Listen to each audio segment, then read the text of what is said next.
The way every system is set up, you have to do one or the other. And I wasn't one of those kids that really learned well within the school system, so it was bent for me by people who believed in me as a kid because they knew I was smart and they knew I could figure shit out and quickly. And so I know it looks like all these words are coming out at you rapid fire, but they're not.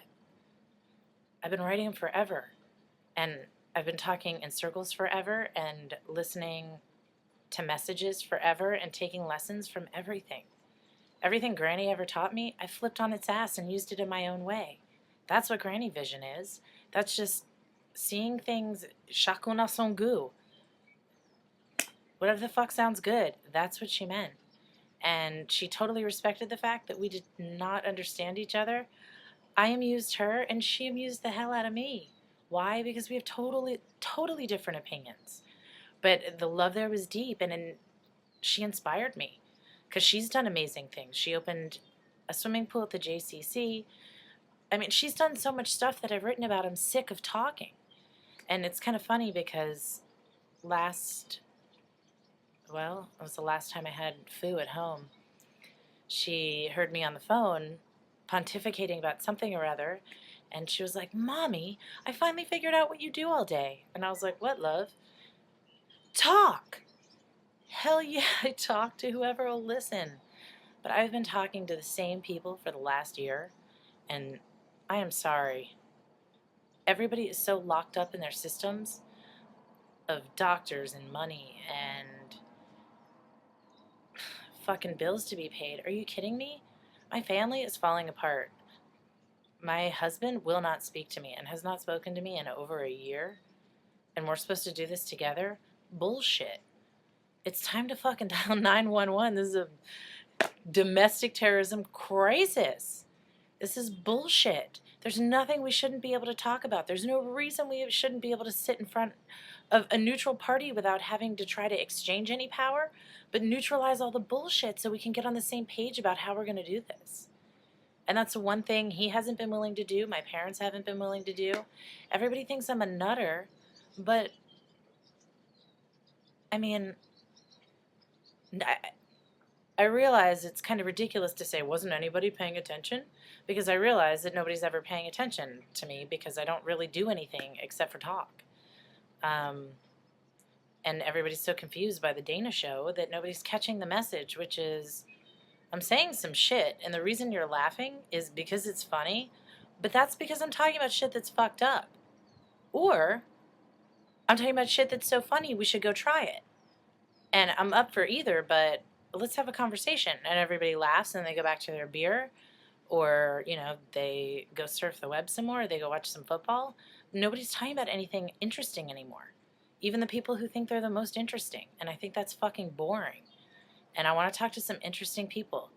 But lately, I talk so much because I feel like everybody's coming to me for information and they want it and they want it, but they're coming for the entertainment and not for what I have to say. And when somebody's in my kitchen or in my living room or in my house or right in front of me and I'm looking you in the eye and you're looking me in the eye and I'm telling you some shit that you don't want to hear and you know is true, you kind of get that weird feeling where you're like, fight or flight. I'm not fighting this bitch. She's crazy. And I'm only crazy because I'm right. Truth makes people uncomfortable. And that's one of the main lessons I've learned. So let's crack some shit open and not be afraid to talk about anything. I don't know. I think, seriously, before you can judge me or diagnose me or anything me, you have got to sit down and fucking talk to me. Because I may seem irrational, but I am quite logical. And I'm only pissed because you're not fucking paying attention. So I'm going to kind of stop my diatribe here, but I'm positively sane. I have a ton of stuff to say, and I'm going to keep talking to myself until I'm done.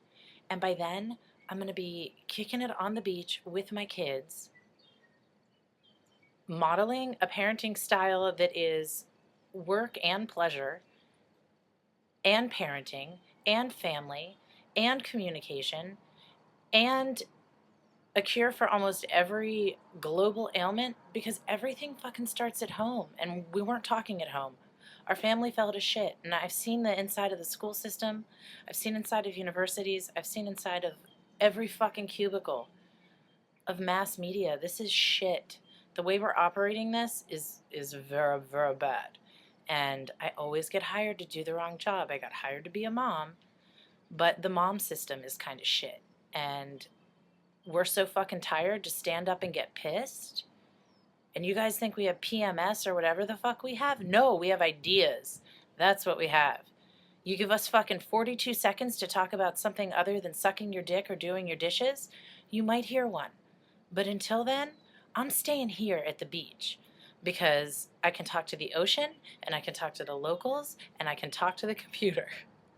And until somebody fucking hears what I have to say and understands that the worst thing somebody can be is totally happy, then I do not want to talk to anybody. Anybody. Things are just fine the way they are. The kids get it, and I know they get it, and you cannot take a child away from their mother.